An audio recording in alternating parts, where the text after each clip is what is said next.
বিজেপিয়ে অসমত কোনো ধৰণৰ জনজাতি বিৰোধী কাম কৰা নাই। কিন্তু পেপাৰখন একচুৱেলি মোৰ লগত নাই আৰু এইখন একচুৱেলি যোৱাকালিৰ পেপাৰ আছিলে। পঢ়িব বা পাইছিলে তেতিয়া আমাৰ ৰাইজে ভাবিবলৈ বাধ্য হ'ব যে আমাৰ মুখ্যমন্ত্ৰীজন সঁচাকৈ খিলঞ্জীয়াৰ পক্ষত, সঁচাকৈ থলুৱাৰ পক্ষত।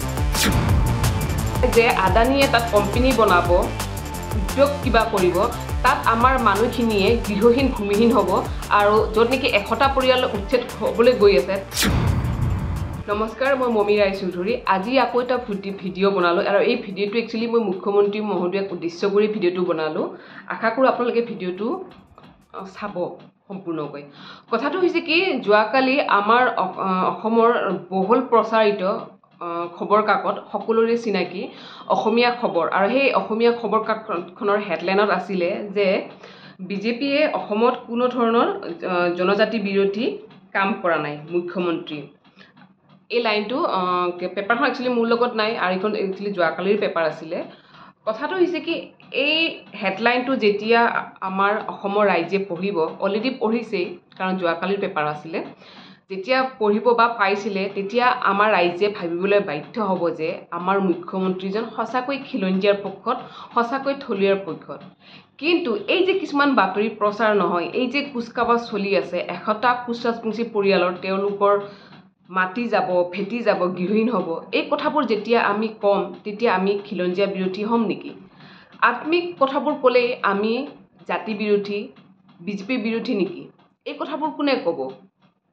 এফালে উচ্ছেদৰ নামত বিজেপি চৰকাৰে এনেকুৱা প্ৰচাৰ কৰি আছে যেন অসমৰ ইতিহাসত আটাইতকৈ শক্তিশালী আৰু ডাঙৰ কাম কৰিছে মুখ্যমন্ত্ৰীয়ে। বাৰু এইবোৰ কথা আমি নকওঁ, কিন্তু এই যে কোচ ৰাজবংশীৰ আধিপত্য থকা ধুবুৰী জিলাৰ বিলাচীপাৰাৰ চিৰাকুটা আৰু জমদুৱাৰত 100টা কোচ ৰাজবংশী পৰিয়ালক গৃহহীন হ'বলৈ গৈ আছে, এই সন্দৰ্ভত মুখ্যমন্ত্ৰী ডাঙৰীয়াই কি ক'ব? সেই কোচ ৰাজবংশীসকল মুখ্যমন্ত্ৰীৰ বাবে একো নহয় নেকি? বা তেওঁ কোনখন ৰাজ্যৰ মুখ্যমন্ত্ৰীত্বৰ কথা কৈছে? এফালে তেওঁ ৰাইজক ছবি দেখুৱাব বিচাৰিছে যে বিজেপিয়ে কোনো ধৰণৰ জনজাতি বিৰোধী কাম কৰা নাই, তাৰমানে তেওঁ অসমৰ মুখ্যমন্ত্ৰী নহয় নেকি? বা ধুবুৰীখন অসমত নপৰে নেকি? বা কোচ ৰাজবংশী জনগোষ্ঠীটো অসমৰ নহয় নেকি? দুটা চৰিত্ৰ কিয় আপোনাৰ মুখ্যমন্ত্ৰী মহোদয়া? দুটা চৰিত্ৰ কিয়? এফালে জাতি মাটি সুৰক্ষা দিয়াৰ কথা কয় আপোনালোকে আৰু আনফালে আদানীক মাটি দিবলৈ খিলঞ্জীয়া লোকক আপোনালোকে গৃহহীন ভূমিহীন কৰিবলৈ গৈ আছে। আৰু সেই কথা লুকুৱাবলৈ আপোনালোকে কি কৰি থাকে? মিয়াৰ উচ্ছেদ কথা প্ৰচাৰ কৰি থাকে। বাহ মুখ্যমন্ত্ৰী ডাঙৰীয়া, বাহ, মানিছোঁ আপোনাক, আপোনাৰ টেলেণ্টক মানিছোঁ, মানে চেলুট দিছোঁ আপোনাৰ টেলেণ্টক। এই যে 100টা পৰিয়াল গৃহহীন হ'বলৈ গৈ আছে, এই সন্দৰ্ভত অসম চৰকাৰৰ স্থিতি কি হ'ব? খুদ মুখ্যমন্ত্ৰী মহোদয়া আপোনাৰ স্থিতি কি হ'ব? আমাৰ জাতীয় দল সংগঠনসমূহৰ ভূমিকা কি হ'ব? KACৰ ভূমিকা কি হ'ব? নে চৰকাৰে মানে মুখ্যমন্ত্ৰীয়ে সৃষ্টি কৰা ডিজাইন মতে চলিলে সকলো সুৰক্ষিত নেকি?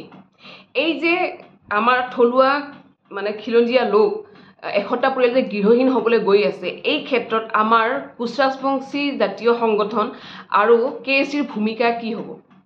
আমি আমাৰ মাটি মিয়াক নিদিওঁ, সেইটো স্পষ্ট কথা, কিন্তু সেই বুলি আমি আদানীক দিম নেকি? আদানী জাতি মাটি ভেটি বুলিলে আদানী আৰু অনাঅসমীয়া নেকি? এইখন চৰকাৰে জাতি মাটি ভেটিৰ কথা কয়, আদানীৰ কি কয়, আদানীক মাটি দিবলৈ যায়। আদানী কেতিয়াৰ পৰা খিলঞ্জীয়া হ'ল? জাতি মাটি ভেটি বুলিলেই আদানী নেকি? খিলঞ্জীয়াক মুখ্যমন্ত্ৰী মহোদয়ে কয় খিলঞ্জীয়াক সুৰক্ষা দিছে, খিলঞ্জীয়াৰ কথা কয়। খিলঞ্জীয়া মানে কি? খিলঞ্জীয়া মানে আদানী নেকি? আদানী কেতিয়াৰ পৰা খিলঞ্জীয়া হ'ল মুখ্যমন্ত্ৰী মহোদয়া? উত্তৰ লাগে, কেতিয়াৰ পৰা খিলঞ্জীয়া হ'ল? বা আদানীয়ে কোচ ৰাজবংশীৰ কাৰণে কৰিছে কি? আজিলৈকে কিবা কৰিছে জানো ৰাইজ? আপোনালোকে কিবা জানেনে যে আদানী আম্বানীয়ে আমাৰ কোচ ৰাজবংশী জনগোষ্ঠীটোৰ কাৰণে কিবা এটা কৰি পাইছে বা বীৰ লাচিতৰ কাৰণে কিবা এটা কৰি পাইছে? আজি যে আমি আমাৰ এই যে কোচ ৰাজবংশী লোকক গৃহহীন হ'বলৈ গৈছে, 100টা পৰিয়ালৰ গৃহহীন হ'বলৈ গৈ কোম্পানীৰ নামত মাটি ভেটি গৈ আছে, তাত আমাৰ কি লাভ হ'ব? এতিয়া হয়তো কিছুমানে ক'ব যে হিন্দু মানুহে এজনে তাত কোম্পানী বনাব, আমাৰ মানুহে চাকৰি পাব, তাত তোমালোকৰ কি আপত্তি?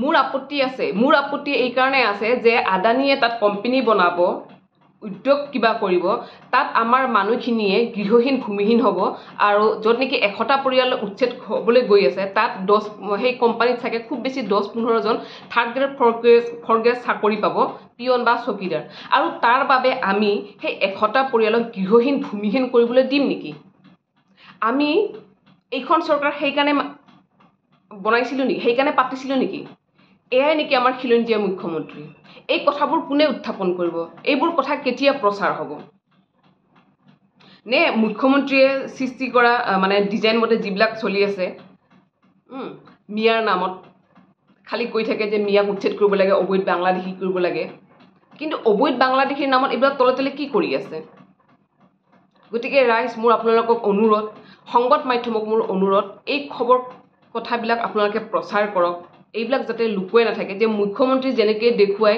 যেনেকৈ হাতীৰ দাঁত দুপাৰি থাকে ঠিক আমাৰ মুখ্যমন্ত্ৰীজনৰ চৰিত্ৰ তেনেকুৱা দেখাই এটা কৰে এনেকুৱা এইফালে কয় যে বাংলাদেশী উচ্ছেদ কৰি আছে কিন্তু উচ্ছেদৰ নাম আমাৰ খুদ খিলঞ্জীয়া লোককে উচ্ছেদ কৰিবলৈ গৈ আছে আৰু এই কথাবিলাক গাপ হৈ আছে আৰু লুকুৱাবলৈ মুখ্যমন্ত্ৰীয়ে এনিটাইম মিয়া মিয়া মিয়া মিয়া উচ্ছেদ উচ্ছেদ উচ্ছেদ বুলি কৈ থাকে চিঞৰি থাকে এই কথাবিলাক কেতিয়া প্ৰচাৰ হ'ব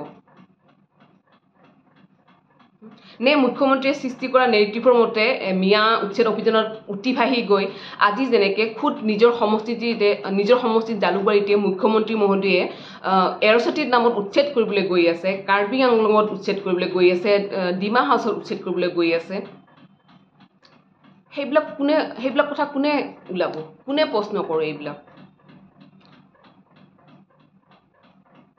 আমি বাংলাদেশী নিবিচাৰোঁ সেইটো স্পষ্ট কথা আমি মিয়াক মাতি নিদিওঁ সেইটো স্পষ্ট কথা বিদেশীয়ে সেই বুলি খিলঞ্জীয়াৰ নামত এই সব খেলা নহ'ব কোনো পথ্যে সহ্য নহ'ব গতিকে ৰাইজ মোৰ অনুৰোধ আপোনালোকে সজাগ হওক আমাৰ মুখ্যমন্ত্ৰীজনে যিটো চৰিত্ৰ দেখুৱাই আছে সেই চৰিত্ৰটো আপোনালোকে অনুভৱ কৰক অনুধাৱন কৰিবলৈ মই মানে অনুৰোধ জনালোঁ আৰু লগতে আমাৰ সংবাদ মাধ্যমক মই অনুৰোধ কৰিছোঁ এইবিলাক বাতৰি যাতে প্ৰকাশ হয় সৰ্বত্ৰে যাতে এই কথাবিলাক যাতে বিয়পি পৰে এইখিনি ক'বলৈ মই এই ভিডিঅ'টো বনাইছোঁ নমস্কাৰ জয় আই অসম জয় মা কামতাপুৰী